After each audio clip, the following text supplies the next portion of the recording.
Yes, friend! Minsan ka ring bang binabagabag ng mga katanungan na mahirap hanapan ng kasagutan? Ay, ano yan? Anong katanungan yan?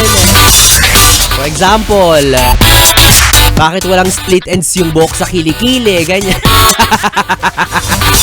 O hindi naman kaya kapag dumighay ka ba, ibig sabihin nun, miss call? Nagmi-miss call yung ano mo, yung pagdumi mo.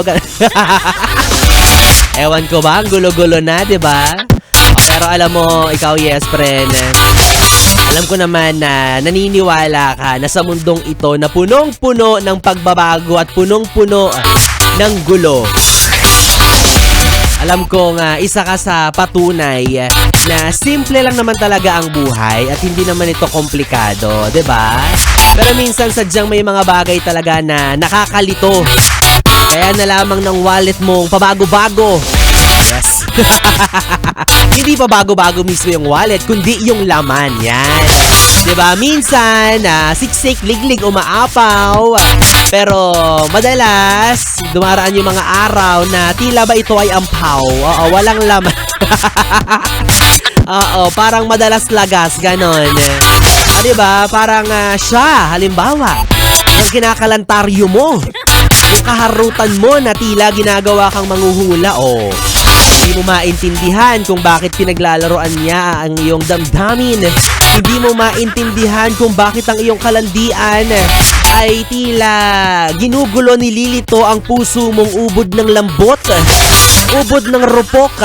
Ay, sorry, nadulas ako. Pasensya na. Sorry, napaalala ko pa sa'yo. Deserve. O ikaw ba, yes, friend, naranasan mo na ba yan? Naranasan mo na ba yung malagay ka sa isang sitwasyon na walang kasiguraduhan? Hala? Oo, yung tipong meron kang nakakamabutihan na yung akala mo road to forever. Akala mo habang buhay na kayo. Yung pala, patungo lang kayo sa pagiging walang jowa, walang label, ganon. Kaya imbes na kilig at saya, pagkagulo at pagkalito ang naidulot niya sa'yo. Yun ang sinasabi ko. Diba? Yung hindi mo siya maintindihan. Ano ba talaga? Ano ba? Saan mo siya dalhin? Ano bang goal mo? Ha? Ano bang plano mo sa harutan na to? Pinipressure mo naman kasi masyado. Hindi mo maintindihan. Hindi mo alam. Malay mo naman talaga. Gusto ka ng asawahin niya. Gusto ka ng pakasalan. Sadyang nag-iipon pa siya. Umaasa na naman siya. Paniwalang-paniwala sa sinasabi ko. Uy, joke lang yun. Hypothesis lang. Assumption lang, kumbaga. Diba? Wala eh. May mga ganyan talagang klase ng tao na tila ba paglalaruan lang ang puso mo. O hindi naman kaya hindi rin siya sigurado sa nararamdaman niya mismo. Kaya magulo yan. Oo, pas tayo sa ganyan, pare. Pare. Oo, diba? Yung tipong laro-laro lang ang gusto. Laro-laro lang pala gusto mo eh. Di sana nagtumbang preso na lang tayo. Tapos ikaw ang itumba ko Ay nako, kaya ikaw yes friend, mag-ingat-ingat ka ha. Oo. Kasi marami pa rin yung mga ganyang klase ng tao na hindi naman pala sigurado sa'yo. Pero kung makapagsabi at makapag-commit sa'yo ng I love you, mahal na mahal kita, sarap mo. Hindi kita iiwan. Nek-nek mo. Oo. Kasi hindi naman talaga sigurado sa'yo. Kumbaga, ang dami-daming pinapahayag ng kanyang bibig.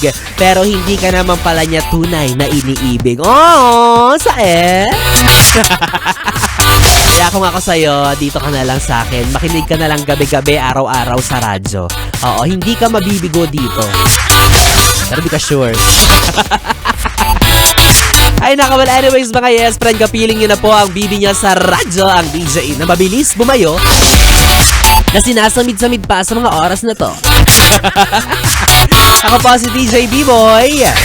B-Boy, na pwede mong makatabi hanggang mamayang alas 12 para sa ating BB Time. Kaya naman dito ka lang sa istasyong No Problem, ang 101.1 Yes FM. Solid!